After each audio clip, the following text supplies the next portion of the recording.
Hello friends, आज हम use of it को जानेंगे और देखते हैं इसमें कि हम इट कहाँ कहाँ पर इसको लगाते हैं। जैसे कि आप देख रहे हैं यहाँ पर, जब किसी भी सेंटेंस में या किसी भी बात में समय, दिन, वर्ष, महीना, त्योहार या मौसम जैसे विंटर, समर, रेनी सीज़न आदि हो या उनका वर्णन हो, तो वहाँ पर हम इट का प्रयोग करते हैं। और दूसरी बात, जब किसी बात पर जोर दिया जाए तब वहाँ पर भी हम इट का प्रयोग करते हैं।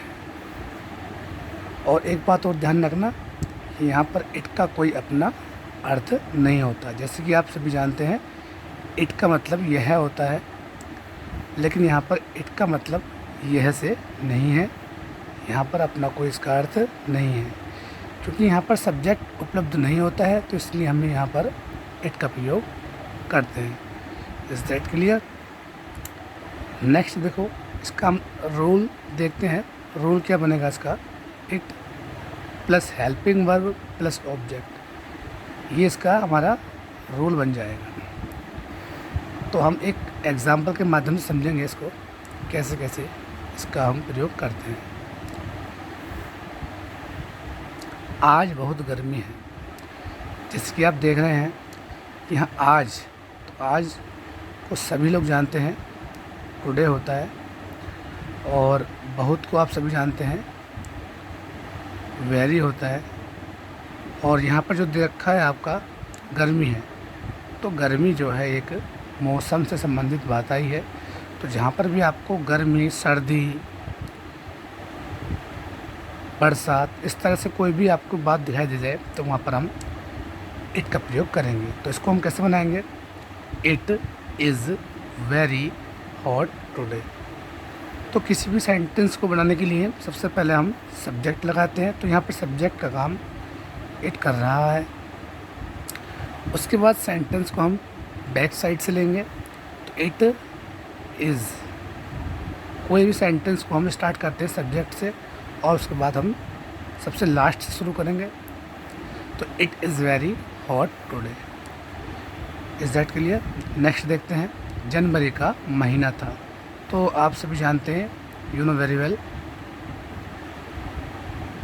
इट वाज जनवरी।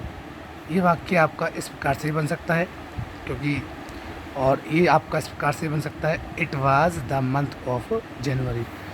आप देख रहे हैं इसमें महीना आया है। तो महीने की बात हमने आपको स्टार्टिंग में बताई थी।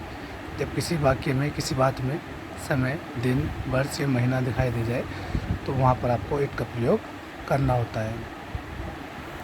तो इट वाज जनवरी, या इसको हम it was the month of January से बना सकते हैं। Is that clear? I hope सबको समझ में अच्छे से आ रहा होगा। एक सेंटेंस देखते हैं निगेटिव में। निगेटिव का जो फॉर्मूला बनेगा वो आपको कैसे बनेगा? तो इसमें it is helping verb plus not plus object. बस इसमें आपको नॉट का यूज़ करना है, और बाकी सब सेम ऐसे ही रहेगा। तो कल रविवार नहीं है, तो it is not Sunday tomorrow. अब ये टुमोरो कौन सा वाला है? आने वाला, क्योंकि हम यहाँ बात कर रहे हैं कल रविवार नहीं है। तो कल आने वाले की बात कर रहे हैं, तो इसलिए हम लगा देते हैं टुमोरो। सभी जानते हैं टुडे मीन्स क्या होता है? आज होता है। और इससे पहले वाला होता है यस्टरडे, जिसे हम कहते हैं कल। इसे कहते हैं बीता हुआ कल होता है। और एक होता है आपका आने वाला कल, इसको हम कहेंगे टुमारो। ये आने वाला कल है। तो इस प्रकार से अभी हम इसमें बात कर रहे हैं कल रविवार नहीं है, यानी कि जो कल आएगा उसमें रविवार नहीं है, इसके लिए हमने उसमें टुमारो लगा दिया। नेक्स्ट दो सम एग्जांपल्स देखें, आपको कुछ समझते हैं इनसे। और जहाँ पर किसी बात पर जोर दिया जाए, तो वहाँ पर भी हम इसका प्रयोग करते हैं। तो जैसे कि आप देख रहे हैं, सिगरेट पीना हानिकारक है। तो अब सिगरेट पीना क्या है? हमारे लिए हानिकारक है। तो ये भी आपका इसमें जोड़ दिया गया है सिगरेट पीना हानिकारक है, तो it is a harmful to smoke. इस प्रकार से सेंटेंस बन जाएगा। झूठ बोलना पाप है, ये भी आपको बताया होगा कि झूठ बोलना पाप होता ही है।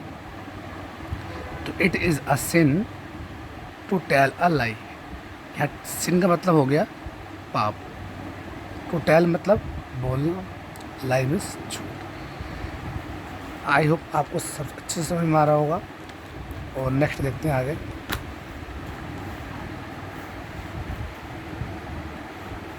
चोरी करना पाप है। फ्रेंड्स, चोरी करना पाप है। तो जैसे कि चोरी करना पाप है, तो it is a crime to steal. तो इस प्रकार से हम देख रहे हैं कि चोरी करना पाप है, तो it is a crime to steal. Crime means होता है पाप करना, स्टील मीन्स चोरी करना। तो यहाँ पर भी जो है बात पर जोर दिया गया है कि ये चोरी करना पाप होता है। इस प्रकार से शिवरात्रि का पर्व था, तो यहाँ पर आप देख रहे हैं शिवरात्रि एक पर्व हो गया, त्यौहार की बात चल रही है। तो it was the festival of Shivratri. आप सभी ध्यान रखेंगे, इसमें हेल्पिंग वर्ब जो भी होगी प्रेजेंट में या पास्ट में जो भी होगी उसको हम देखेंगे, उसको अकॉर्डिंग इसको हम बनाएंगे। It was the festival of Shivratri. अब 5 बजे, अब देखो यहाँ पर समय की बात आई है बजे, तो समय की बात है तो वहाँ पर भी हम इट का प्रयोग करते हैं। It is 5 o'clock now. Now means अब 1950 की बात थी। It was the incident of 1950। Incident means होती है घटना, या कह सकते हैं बात। बाहर वर्षा हो रही है। अब आप देख रहे हैं ये सेंटेंस हमारा प्रेजेंट कंटिन्यूस का है, तो इट इज़ रेनिंग। वर्षा क्या हो गया, आपका मौसम संबंधित बात हो गई, तो इसलिए हम यहाँ पर इट का प्रयोग यूज़ कर रहे हैं। It is raining outside. Next, जाड़े का मौसम था, तो जाड़े बात आई विंटर की, तो इट वाज विंटर या इट वाज विंटर सीजन। कल रात बहुत पानी बरसा। अभी बात पास्ट इंडेफिनिट की हो गई, तो it rained heavily last night. तो इस प्रकार से हम एक छोटा सा टॉपिक हमारा इट का प्रयोग था, इसको हमने अच्छे से समझ लिया। आई होप सबको समझ में अच्छे से आया होगा। अगर आपको मेरी वीडियो अच्छी लगी तो please subscribe my channel and like and comment. Thanks, धन्यवाद।